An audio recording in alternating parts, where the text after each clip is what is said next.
The only sort of law we should have to live by is the furthest extent of our individual liberty.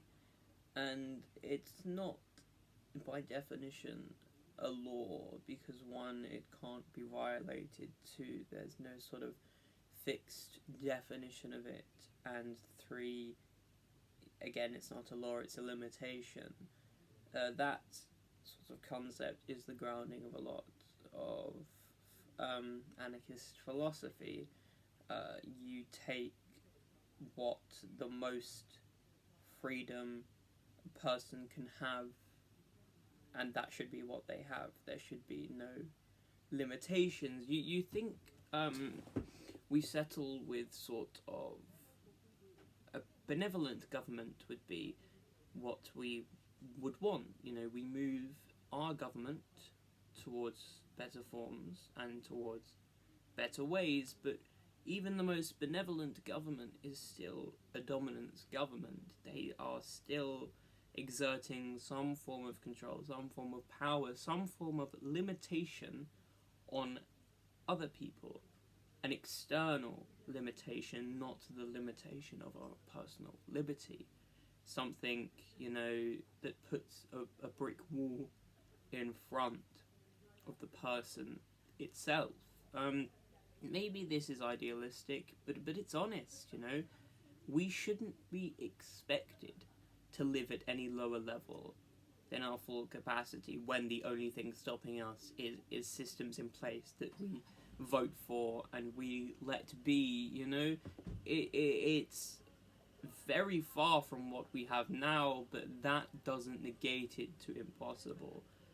And all our dissatisfactions come from something other than our own personal limitations, limiting our liberties and limiting our, you know, potential.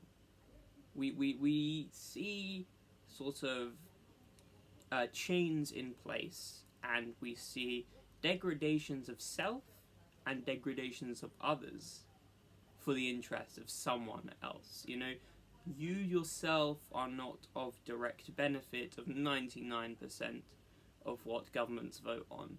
You yourself are, if you're not, you know, the 1%, lived at the expense of and on the expense of other people. That's an unavoidable fact of, you know, this society we have now.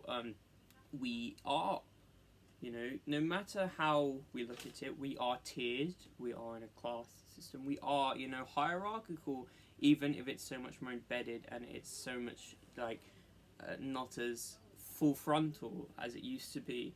It's still, you know, there. It doesn't have to be verbalized to be, like, consciously actualized in actions and practices. I would much rather, you know, someone say an attitude to my face and be able to face that attitude rather than have a group of people not knowing they're expressing that attitude but still in the practicalities forcing it on us. And that's why it's so much more dangerous now that we don't realize that these things are in place, that these practices and what we do in everyday life is feeding in to our own, you know, degradation of self, and also building on the disparities between different groups of people.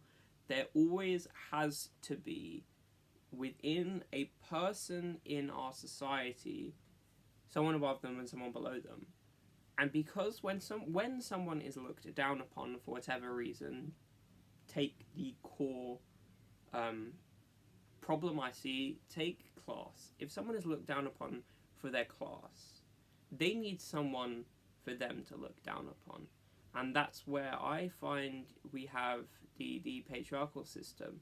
If a worker is looked down upon by his employers, he will come home and look down upon his wife and other women to feel powerful, to feel in control, to regain something that he has lost in that degradation. And this, I think, is the same sort of basis for racial inequalities. You know, the working class white man, nowadays, there are far more similarities between them and other people of upper classes, yet you find so many racist working and, sort of lower class people. Not to say that there is, a greater depth, but there definitely are. And, why, when you're both victims of the same thing, even though one is to a further severity, and you make it worse, you should be siding with people with the same enemy as you, yet you make them your enemy because you need to feel powerful. You found your way in being shoved down that you have to shove down. It's sort of a much wider version of the bully is usually someone being bullied, or someone with a dodgy household. That's on a much larger scale is where I think our inequalities come from, this one inequality, and any other sort of tacklement, to get rid of the wider class inequality, which is the root of all these problems, in my opinion. It will go along, once we've diminished racial inequality, then we diminish gender inequality, then we can finally diminish class equality. We can't diminish either if, one is always having another to look down upon, if we're not working together, if we're keeping, in competition with who we must side with just to feed further into the system causing class division. When we think we want to challenge who is above us economically, but still look down upon women or look down upon other races, or unconsciously practice and partake in things that activate that degradation, we're not helping ourselves, and we're putting so many others to a detriment, and it just repeats this cycle, as I said, of perpetuation.